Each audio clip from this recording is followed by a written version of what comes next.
Hi, Steve Stine from GuitarZoom here, and I'd like to help you a little bit. If you're not very familiar with alternate picking, I want to give you some tips on how you could start practicing to develop that. So you can start using it on a daily basis and then move it into your practice and the songs that you're learning and everything like that. So the first thing we're going to do is we're just going to take just a little segment of a pentatonic scale and look at that, okay? So the first thing I'm going to do is I'm going to play this. I'm going to play in the key of A minor pentatonic. I'm going to play 5, 8, 5, 7, and that's enough, okay? 5, 8, and 5, 7. Now, if you don't do a lot of alternate picking, this would be a prime example of how you could start getting into it.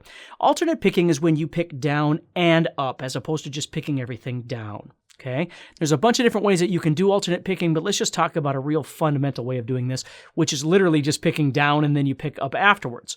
So instead of going down, down, down, down, and making a little pattern out of this,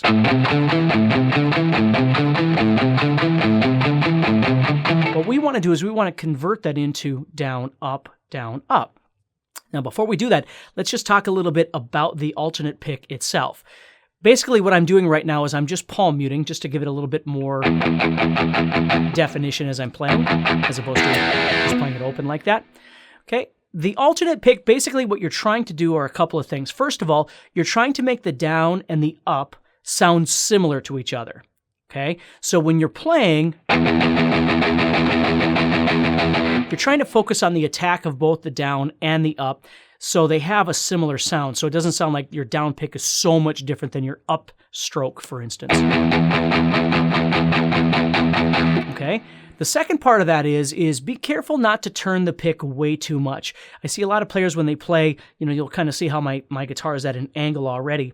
If I was to turn the pick even more, the problem is I lose the definition of what the pick is really trying to do against the string, which is, of course, make it vibrate, but I'm also adding a bit of a percussive effect by picking through that string. If I turn the pick sideways, I might be able to go really fast, but all the listener is going to hear are these swishing sounds. And again, I always try and teach people it's always better to go at a slower pace, but do it honestly, than it is to just fake your way through something and pretend like you're doing something that you're not.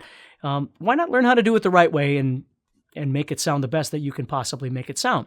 So you'll notice that, again, the guitar is at a bit of an angle. So my pick is a little angled because I'm coming across straight, okay? So I do have a little bit of an angle on the pick to the string, but it's not ridiculous. And that's what I want you to think about a little bit. Again, you have to go by what feels good to you depending on the pick that you're using and the angle that you're most comfortable picking at, that sort of thing. But try and get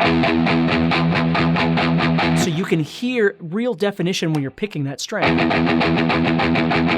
then think about how it sounds as you pick up and down, trying to get them to sound as even as possible. It might not be perfect, but just work on that a little bit.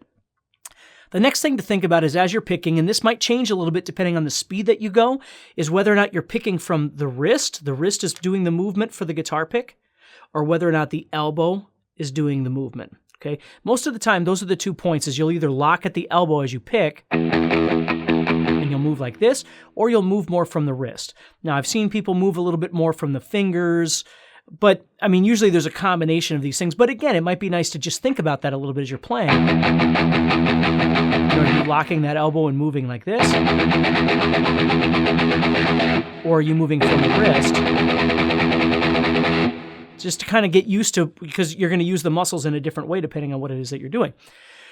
So, going back to our exercise now, with those things in mind that we would just practice beforehand, you could just work on those things for a long time. You could work on those on a daily basis just to develop those. And then you could come back to whatever pattern or whatever thing that you're working on, which is what I'm using right here, is this 5, 8, 5, 7. And I'm going to implement what I've been doing with this down and up picking, trying to clean it all up and watch my pick angle and, trying to even out the dynamic of the pick on both sides, all that stuff. And then I'm going to go back and I'm going to start adding in down, up, down, up.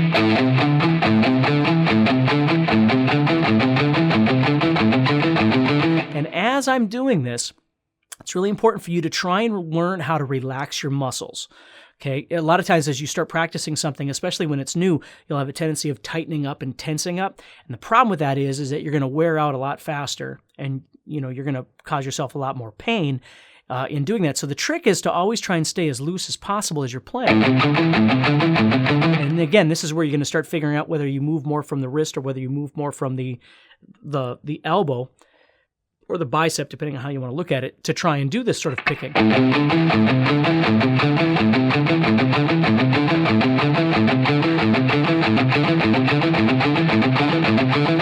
again, it's not just about how fast I can go, it's trying to clean everything up and make all of those picks, all of the picking that I'm doing, have some element of definition as I'm playing.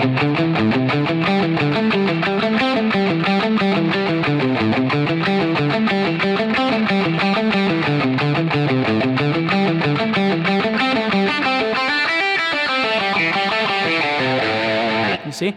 So it's a really good thing to get used to in the long run if you're not really much of an alternate picker. I'm not saying you have to do everything alternate picking. That's not what I'm saying. But it's nice to have the availability. I always think of it like, having one leg versus two. There are certainly benefits to having both legs functioning, to move faster and more efficient and that sort of thing. Certainly if you're getting chased by, a dog or something like that and you want to try and get away without getting mauled, it'd be nice to be able to go fast, right? So there are times that it is nice to be able to do that. And alternate picking isn't just about speed, it's also about just having this fluency when you play.